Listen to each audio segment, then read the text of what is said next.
Have you ever wondered what we are made of? What about the trees, the animals, or even the tiny insects around us? Everything alive, from the smallest bacteria to the biggest elephant, is built from the same basic unit of life, the cell.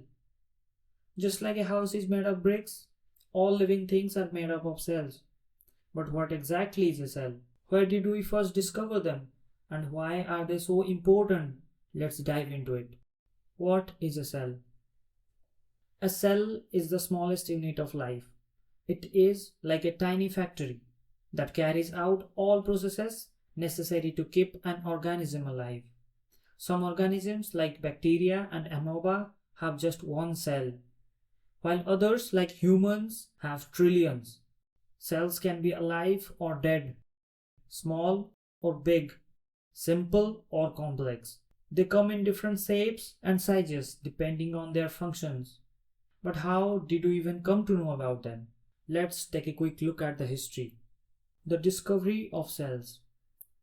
The story of cells began in 1665 when a scientist named Robert Hooke was examining a piece of cork under a microscope. What he saw amazed him.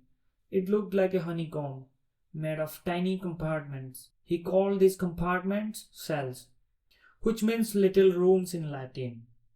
But here is the catch. These were actually dead cells. Fast forward to 1674, another scientist, Antony van Leeuwenhoek, built a more powerful microscope and made an even more exciting discovery. He looked at a drop of pond water and saw tiny moving creatures. These were living cells. This was the first time someone had seen life at a microscopic level. How do cells look? Now that we know what cells are, let's talk about how they look. Cells come in different shapes, sizes and types depending on their functions. Some are long and thin, while others are round or even irregular in shape. For example, a nerve cell is long and branched, allowing it to transmit signals across the body. A red blood cell is small and round, which helps it move smoothly through blood vessels. Then there is an amoeba, a single-celled organism that constantly changes shape.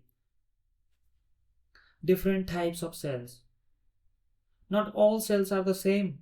Here are some examples of different types of cells in our body and in nature. Nerve cells carry messages in the body like electrical wires. Amoeba, a single-celled organism that moves and eats by changing shape. Red blood cells carry oxygen and have a round shape.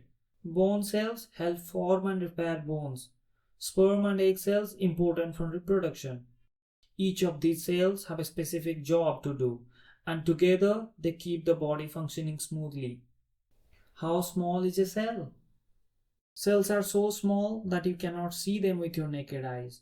To give you an idea of their size, let's compare them to things we see every day. A single human cell is about 10 to 30 micrometer wide. That's 50 times smaller than the width of a human hair. The smallest cells, like bacteria, are only 0.2 micrometers. If you lined up 5,000 bacteria in a row, they would fit across the tip of a pencil. The largest cell in a human body is the egg cell, which is about the size of a grain of sand, one of the few human cells visible to the naked eye. A nerve cell can be over a meter long. Imagine a single cell stretching from your brain to your feet. So while most cells are microscopic, some can actually be very large or very long, depending on their functions. So cells are the building blocks of life. They come in different shapes and sizes, and they can be living or dead. Without them, life as we know it won't exist. But there is still so much more to learn. In the next video, we'll explore how cells are classified and what makes different cells unique. So stay tuned and keep learning.